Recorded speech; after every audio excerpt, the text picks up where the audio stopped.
Dan saya ijazahkan kepada pemirsa yang ingin mengamalkan, para hadirin, para jemaah dunia akhirat, mudah-mudahan diijabah oleh Allah Subhanahu wa Ta'ala.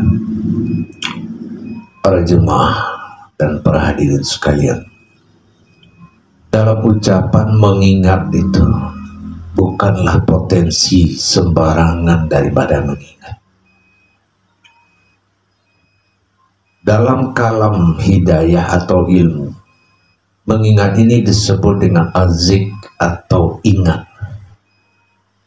Tetapi untuk mendapatkan cara mengingat Allah di dalam ibadah zikir, sudah banyak cara umat mencari dan menjalankan cara tersebut. Ternyata tidak jauh berbeda antara zikir dan tasbih. Bahkan masih ada para kaum umat beribadah belum tahu membedakan antara bertasbih kepada Allah dengan berzikir kepada Allah. Ini sangat fatal.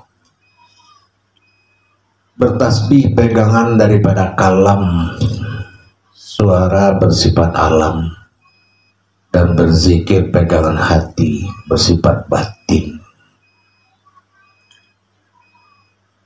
Tidak mudah kalau kita sebetul-betul memikirkan apa yang mampu mengingat Allah, wujud apa yang mampu mengingat Allah dalam diri kita. Itu sangat sulit kita cari. Sehingga seseorang kadang-kadang dia tidak mau lagi berpikir tentang itu. Yang penting dia memperbanyak jumlah tasbih dan sering-sering berzikir. Sehingga begitu juga jawaban dari Allah. Hanya bersering-sering berzikir itu dan berucap banyak dalam tasbih hanya sekedudukan daripada ibadah tersebut, bukan yang dikehendaki oleh Allah. Jangankan kita bicara mengingat Allah, mengingat teman yang tidak sedang mengingat kita. Setelah kita ingat, kita telepon, apa kamu ingat saya barusan? Ternyata dia tidak mengingat, berarti ingatan kita tidak sampai. Padahal itu sudah berbekal pikiran, berbekal akal. Tapi muatan daripada al-zikr tadi itu bukan muatan akal. Nah, disinilah wawasannya saya akan berbagi sedikit. Tetapi berbekal perbuatan aras atau kekuatan daripada batin atau hati dalam sebutan kalamnya. Bahasa hati bukan bahasa pelarian dalam bahasa ibadah. Sering orang memuliakan hati, tetapi tidak tahu itu apa hati. Nah, sekarang kita akan berbagi pengetahuan bagaimana cara mengingat Allah. Apa dasar dan kekuatan adab-adab yang akan kita lakukan.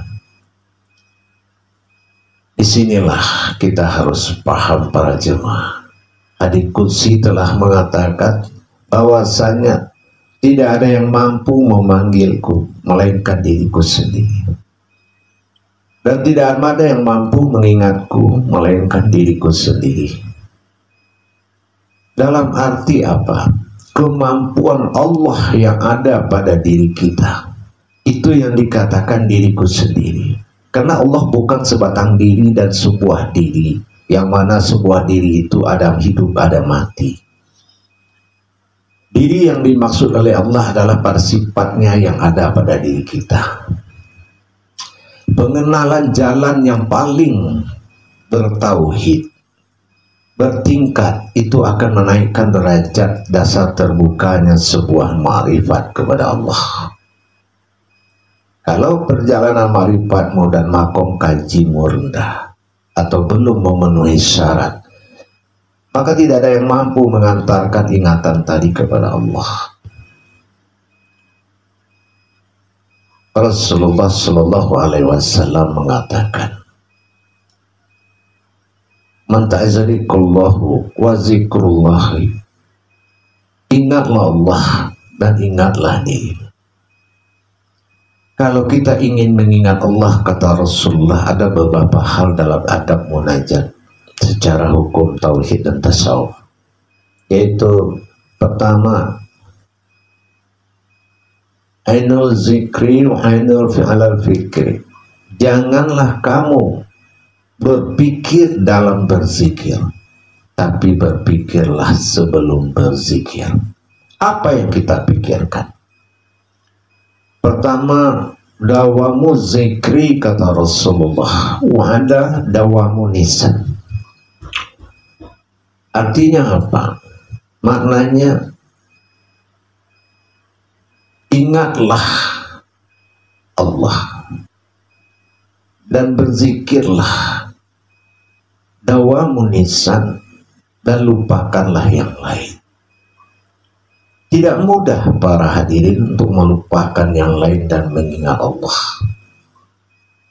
Tidak mudah, kita jujur. Meskipun dalam ucapan, karena kita sering melakukan zikir ibadah.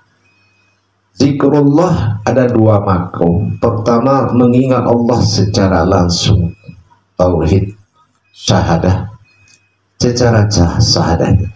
Ada sa'adiyahnya itu melalui ibadah, dengan zikir-zikir, subhanallah, astagfirullah, Allahu akbar. Itu adalah zikir-zikir sa'adiyah yang perantara ibadah kepada Allah. Yang syahadah secara langsung butuh pengetahuan, kodrat, dan ma'rifat yang tepat. Sekarang saya akan mengadakan dan berbagi wawasan bagaimana caranya mendirikan zikrullah yang sebenarnya. Kenapa? Setelah kata Rasulullah, dawamu zikri, mengingat aku, kata Allah, wa'ala dawamu nisan, dan mampu kamu melupakan yang lain, mulazamatu zikri, dan kamu akan terus mengingatku. Bahkan akan lupa, akan sering kamu susah melupakan Allah. Bagaimanapun caramu melupakan Allah, kamu tidak akan bisa. Ini kalau tepat guna dalam perjalanan kepada Allah. Setelah kamu mendapatkan bimbingan-bimbingan tauhid, bimbingan tasawuf yang akan membuat permanen kekuatan dirimu sendiri. Di sini para hadirin dan jamaah, pertama kita harus melakukan munajat, mentiadakan keakuan diri kita dulu. Perhatikan.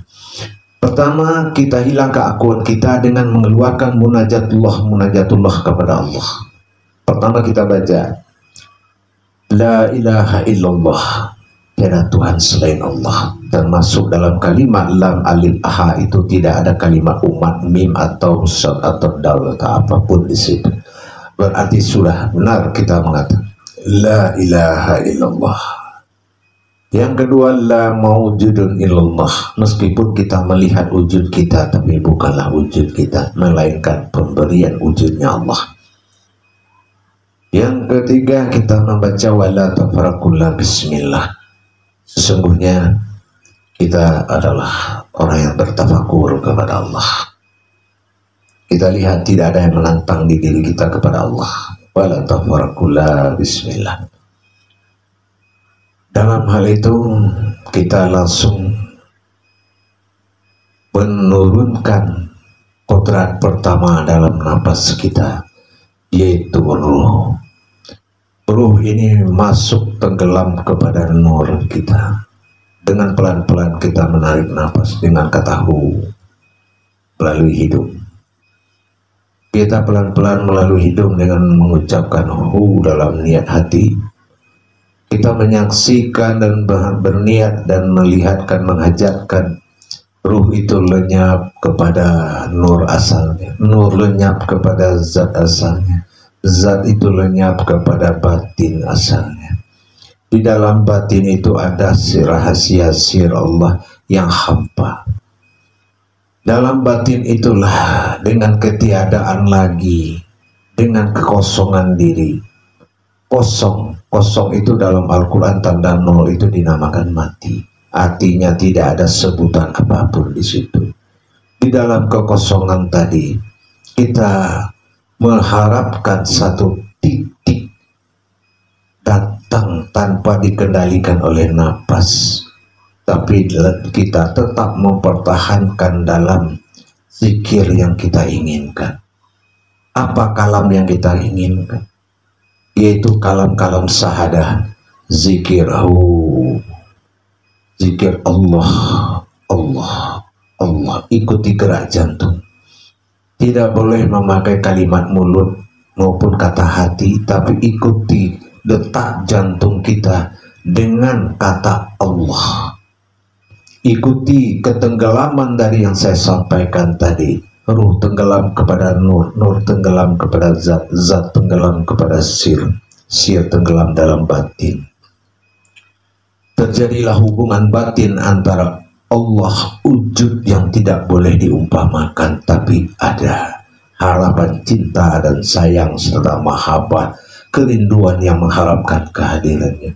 Dan kalimat alam, jantung yang mewakili seluruh kehidupan alam, karena jantung itu adalah batin mutlak, dinamakan markubah, yaitu kekuatan alam. Jadi dorongan kekuatan alam tadi dengan harapan dan sayang dan mahabbah kita kepada Allah, dengan beribadah niat kita kepada Allah, dengan ibadah mengakui ketuhanannya pada diri, dengan beribadah mengakui keumatan kita pada diri, sehingga terjadilah sambung rasa antara umat dengan Allah, yaitu dengan diri, dengan si pemilik diri. Itulah kita, setelah kita lenyap di dalam itu, ikutilah detak jantung dan berharaplah, tetapkan fokus pandangan di situ. Setelah ada yang merasakan kita kehadirannya pada titik satu wujud namanya, silahkan mengutarakan zikir apa yang akan disampaikan. Ingat, setiap zikir yang akan diucapkan, hakikatnya kita harus tahu. Umpamanya zikir Allah kita ikuti dari detak, dibimbing oleh jantung tadi atau batin mutlak, tapi di dalam itu ada keinginan-keinginan yang akan didoakan kepada Allah dengan tidak menggerakkan bibir, lidah, gigi rapat, dengan menggerakkan hati dan berbicara kepada Allah dan berdoa dalam zikir, dalam ketenggelamnya ke alam ketiadaan tadi. Itulah yang dikatakan zikrullah, mengingat Allah. Tapi dalam hal ini, para jemaah sekalian, 99 cara pemanggilan Allah, silahkan ucapkan pertama salah satu niat penggantinya. Ya, di dalam melaksanakan itu, setelah kita baca-baca semua ayat munajat, panggillah satu kata dari, pilih dari 99 itu yang akan menjadi sebuah doa yang akan diantarkan oleh pandangan kita setelah melenyapkan sifat yang 5 tadi. Disitulah kita berbicara dengan hati. Namanya munajatullah. Insya Allah, kalau kita sudah bisa melakukan perjalanan tajalli rohani tadi menuju zikrullah, maka nanti kita akan mendapatkan getaran-getaran rahasia Allah yang akan membuat kita lebih paham, lebih tahu. Allah akan utus malaikat di diri kita yang akan membimbing kita dengan wahyunya. Insya Allah, para jemaah sekalian, laksanakanlah adab-adab ma'rifat zikir.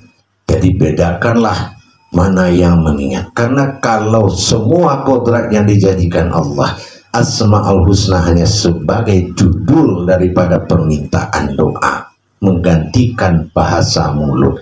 Tetapi yang mentajalikan doa itu adalah diri yang lenyap di dalam diri, diri lenyap di dalam diri, mentoknya di batin fanafilah tadi. Setelah kita fanafilah, disitulah kita berbicara dengan hati nurani dan air mata. Bicaralah dengan Allah. Jangan bicara lewat panca indramu, jangan bicara dengan anasirnya, tapi bicaralah dengan anasirnya sendiri, yaitu dengan kamu tenggelamkan dirimu. Jadi itulah yang dikatakan Allah, zikrullah wa zikrul maut. Jadi kalau kamu ingin mengingatku, matikanlah semuanya. Inilah ada wamunisan tadi. Maka mulazamatu zikri, maka kamu akan tetap ingat siapa aku. Ini jalan tertinggi, ma'rifat zikir, bukan tasbih.